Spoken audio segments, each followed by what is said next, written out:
Un paisible village perché sur les hauteurs de l'Anti-Atlas au sud-ouest du Maroc.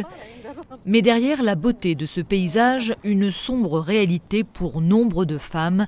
Dans ces zones reculées du royaume, le mariage des mineurs n'a pas disparu, loin de là. Najat Irish en a fait son combat. Cette militante de 63 ans avale les kilomètres pour venir parler aux habitants, leur parler, mais aussi les écouter. J'ai constaté que les filles se marient mineures ici. Effectivement, oui. Elles se marient mineures.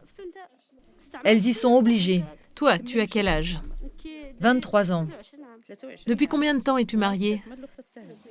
Depuis 2016. Donc depuis 6 ans. Oui, depuis 6 ans. Donc tu t'es mariée à 17 ans. Oui, 17 ans.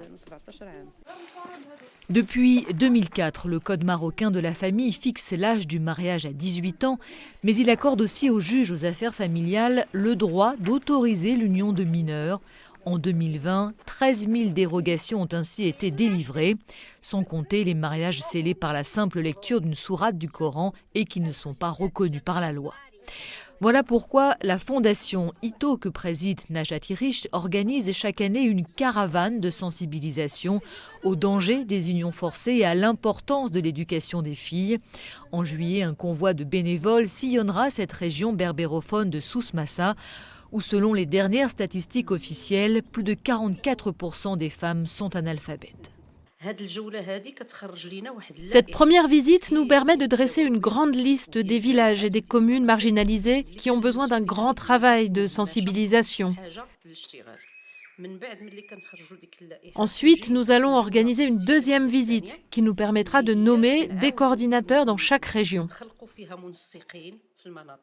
Et enfin, nous dresserons la liste définitive de tous les endroits où notre caravane passera.